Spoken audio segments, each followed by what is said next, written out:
Bonjour, aujourd'hui j'ai décidé de vous parler du végétarisme. C'est un sujet qui me tient assez à cœur parce que je vois finalement beaucoup de personnes qui font un végétarisme finalement, qui sont en mauvaise santé, qui ont des problèmes pour établir leur végétarisme et qui font un peu n'importe quoi. Ces personnes ne font pas n'importe quoi par choix, font souvent n'importe quoi parce qu'elles sont mal informées ou pas informées et qu'elles veulent pratiquer le végétarisme pour diverses raisons qui leur sont propres, il n'y a pas de souci là-dessus, mais elles font les choses d'une mauvaise manière et fragilisent leur santé. Alors avant de rentrer dans le vif du sujet, je vais me présenter parce que je reçois régulièrement des messages, que ce soit par mail, des appels téléphoniques ou même des petits messages à la suite des vidéos pour me demander qui je suis. Alors je suis Raphaël Perret, je ne vous apprends pas grand-chose. J'ai un parcours universitaire de pharmacien, j'ai mené jusqu'au doctorat de pharmacie. Je suis ancien sportif où j'ai fait les championnats de France à plusieurs reprises sur 400 mètres. Et je m'intéresse entre autres à la santé naturelle, à l'alimentation depuis que j'ai à peu près 15 ans, depuis que je fais du sport en fait en compétition et que j'ai compris l'intérêt bénéfique pour mon corps de faire attention à ce que je mangeais, à ce que j'utilisais en fait au niveau alimentaire. Et j'ai également compris par la suite l'importance de l'état de stress, de l'état émotionnel et tout ça, toutes ces choses-là. Donc comme ça m'a passionné, j'ai fait un choix, c'est d'aller voir les personnes qui étaient des spécialistes dans tous ces domaines pour apprendre plus rapidement. Et aujourd'hui, je suis devenu expert finalement, expert en santé naturelle. Donc je fais des conférences, je suis auteur, je fais des consultations. Je suis formateur aussi pour le grand public et pour les professionnels. Je suis accompagnateur de jeûne, pour les personnes qui souhaitent jeûner ou se mettre en tout cas en phase de détoxination, de restriction alimentaire. Et je me suis également spécialisé dans les comportements humains, l'état émotionnel, pour apprendre à mieux gérer ces choses-là. Parce que pour moi, la santé, c'est un tout. Se focaliser sur l'alimentation, c'est bien, mais comme l'alimentation est intimement liée avec notre état émotionnel, on oublie une partie finalement. C'est pour ça que j'ai fait ce choix de prendre les choses dans leur ensemble. Et pour moi, donc la santé naturelle, on ne peut pas dissocier le stress, l'état émotionnel et l'alimentation. Le corps, l'esprit, tout ça, ça va ensemble. Et c'est pour ça qu'il faut avoir une certaine cohérence et je me suis spécialisé, que je suis devenu aujourd'hui expert, un expert reconnu dans ce domaine, pour justement pour vous transmettre ce que j'ai pu glaner comme information, parce que je me suis aperçu qu'on pouvait faire des choses fabuleuses en santé naturelle. Et souvent, on se focalise sur des points et on néglige d'autres points, alors que ces points sont très importants et nous empêchent d'avancer. Donc voilà un petit peu pour vous faire une petite présentation assez courte de mon activité. Et l'autre question à laquelle je réponds, c'est pourquoi est-ce que je travaille beaucoup aujourd'hui par Skype? Je travaille beaucoup par Skype parce que je reçois plus de demandes de personnes qui sont éloignées en France, qui sont à plus de 200 km de chez moi, ou qui sont même à l'étranger pour travailler avec moi. Donc j'ai décidé de travailler par Skype de plus en plus et demain, à l'avenir, je travaillerai presque que par Skype au niveau de mes entretiens, tout simplement parce que j'obtiens les mêmes résultats. Je n'ai pas besoin d'avoir la personne en face de moi pour faire le gros du travail que je fais. Certains travaillent sur l'aspect émotionnel, demandent d'être en consultation physique, mais pour 80%, 90% de ce qu'on peut faire, on peut travailler comme ça. Et comme on peut travailler comme ça, moi ça me facilite la vie. Et les personnes qui viennent me voir aussi, ça leur facilite la vie parce qu'il n'y a pas le trajet, il n'y a pas à se garer, il n'y a pas tout plein de choses qui vont rendre la consultation finalement plus onéreuse ou plus difficile à mettre en place. Voilà, j'ai fini un petit peu ces quelques minutes pour me présenter. Maintenant, je vais attaquer le vif du sujet.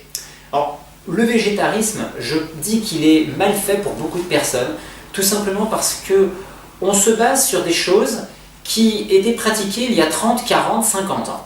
C'est pas pour dire que c'était des mauvaises choses, parce que ce sont des pratiques qui étaient empiriques et qui ont permis à des populations d'établir une santé relativement correcte avec le végétarisme.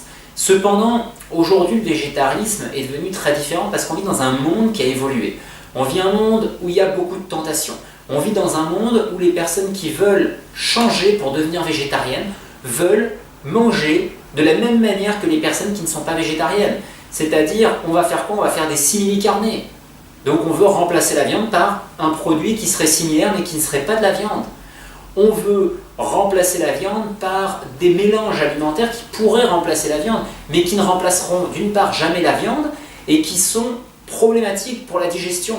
Parce qu'aujourd'hui, moi je vois beaucoup de personnes qui se surchargent, beaucoup de végétariens ou de végétaliens, qui se surchargent en céréales, en légumineuses, parce qu'elles ont lu dans un livre où elles sont allées voir une personne qui n'était pas compétente dans le domaine, qui leur ont dit qu'il fallait manger beaucoup de céréales et de légumes secs. Et malheureusement, avec les quantités que ces personnes consomment, parce que je vois beaucoup de végétariens qui consomment des quantités, mais c'est assez impressionnant. On peut se demander même comment on ingurgite autant de quantités. Souvent parce qu'elles ont peur de manquer de protéines ou d'autres choses, mais elles consomment des quantités phénoménales de légumes secs et de céréales. On ne peut même pas avoir de doute sur le fait qu'elles n'arrivent pas à digérer ces produits. Et les conséquences, c'est souvent des problèmes au niveau de l'intestin, des ballonnements, des gaz, des irritations de l'intestin, un déséquilibre de la flore intestinale. Et le problème, il vient souvent de là, c'est que ce déséquilibre de la flore intestinale, plus la mauvaise digestion, ça va abîmer l'intestin et ça va faire qu'on va avoir des carences. Carences par manque d'assimilation de ce que l'on mange et carences par manque de production des vitamines qui sont produites dans l'intestin, puisque la flore intestinale n'est plus correcte. Donc ça, c'est un gros problème que je tiens à mettre en avant. J'en ai déjà parlé dans des livres, j'en parle dans des conférences, mais je vois tellement de végétariens, de végétaliens en souffrance avec cette surcharge alimentaire de céréales, de légumes secs, qu'il y a un moment, il faut aussi s'informer. Et quand je parle de s'informer auprès de personnes compétentes, c'est de s'informer auprès de personnes soit qui pratiquent du végétarisme depuis plus de 30 ans, soit des personnes qui sont allées se former avec des gens qui ont pratiqué ou qui pratiquent le végétarisme depuis longtemps. Parce que dire on fait du végétarisme comme ça et moi je le pratique et ça fait 6 mois que vous le pratiquez, ça n'est pas représentatif. Je suis désolé, mais ça n'est pas représentatif. Par contre, si vous avez soit vous-même une expérience longue, soit une expérience qu'on vous a transmise parce que la personne qui vous a formé a une expérience de plusieurs dizaines d'années, là ça c'est fiable. Et c'est pour ça, allez voir des personnes compétentes. Je m'en fous que vous veniez me voir ou pas, vous faites ce que vous voulez, mais allez voir des personnes compétentes. Aujourd'hui, on voit des études scientifiques qui montrent que le végétarisme, en soi, n'apporte pas grand-chose au niveau sanitaire, sur les dernières études qui ont été faites.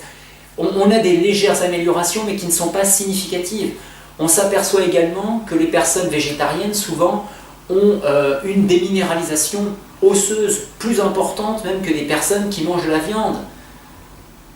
Maintenant, où est le problème? Eh bien, le problème, il vient d'une mauvaise digestion des aliments qui génère de l'acidité et d'une acidité trop importante apportée par les céréales et par les légumes secs.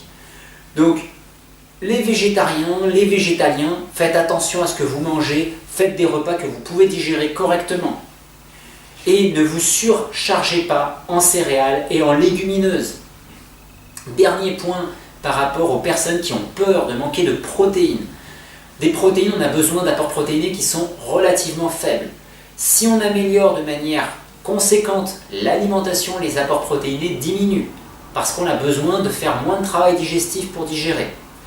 Et surtout, il y a une étude qui est parue quand même il y a quelques années de ça maintenant, une étude britannique qui a montré que ce qui était important dans l'alimentation, c'était l'équilibre protéiné sur la durée, c'est-à-dire sur plusieurs jours, et pas l'équilibre protéiné sur le repas. On s'en fout d'avoir un équilibre protéiné sur un repas, parce que notre corps, il est en fonction dynamique, ça bouge dans notre corps. Donc si vous n'avez pas pile poil tous les acides aminés qu'il faut, votre corps est capable d'utiliser ses réserves. La problématique, et ce qui peut engendrer des carences, c'est quand on a toujours le même déficit. Or, si on a une alimentation qui est variée, on n'aura pas de problème. Et les végétariens peuvent avoir éventuellement les produits laitiers, les œufs et les noix comme protéines de bonne qualité, sans parler éventuellement après des graines germées, des algues. Les végétaliens, on va retirer les produits laitiers, les œufs, mais il y a encore un certain nombre de choses. Donc avant de vous surcharger en céréales, en légumes secs, faites attention, réfléchissez pour créer votre alimentation de manière cohérente. Et de manière cohérente, c'est pas se gaver de céréales, se gaver de légumes secs. Hein. Et je dis que le végétarisme moderne est problématique, même s'il a comme base le végétarisme qui était pratiqué il y a 50 ans ou qui pouvait être pratiqué il y a des milliers d'années, posez-vous la question, les quantités consommées n'ont plus rien à voir. Et puis les produits consommés, avec des produits des fois raffinés, vous pouvez être végétarien et manger des cochonneries, c'est pareil. Donc l'alimentation a évolué. Donc il faut aujourd'hui améliorer les choses. Sinon, vous allez vers une déminéralisation, une fatigue prématurée de l'organisme parce que ça pompe trop d'énergie, cette digestion, et puis des troubles digestifs. Et comme tous les problèmes de santé, ou la majorité des problèmes de santé, naissent dans l'intestin, sauf quand c'est d'ordre émotionnel, à grande dominance émotionnelle, bien que dominance émotionnelle, il y a un gros lien avec l'intestin, mais en tout cas, vous affaiblissez votre santé si vous ne digérez pas bien ce que vous consommez.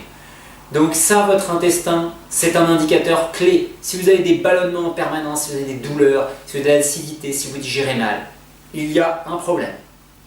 Voilà, j'espère vous avoir donné quand même quelques indices pour réfléchir si votre alimentation est correctement établie ou pas. Mais en tout cas, ne faites pas cette expérience de végétarisme de manière inappropriée en ne vous informant pas correctement. Voilà, c'est vraiment ce que j'ai à faire passer comme mot. On dit souvent que ce que je dis, c'est du bon sens. Oui, c'est du bon sens, mais malheureusement, je vois tellement de personnes qui le perdent ce bon sens parce qu'elles veulent faire quelque chose et elles oublient justement ce bon sens, elles oublient d'être à l'écoute de leur corps. Et le meilleur allié, c'est votre corps, mais il faut encore l'écouter. Voilà, je vous souhaite une très bonne fin de journée et je vous retrouve à bientôt pour d'autres vidéos.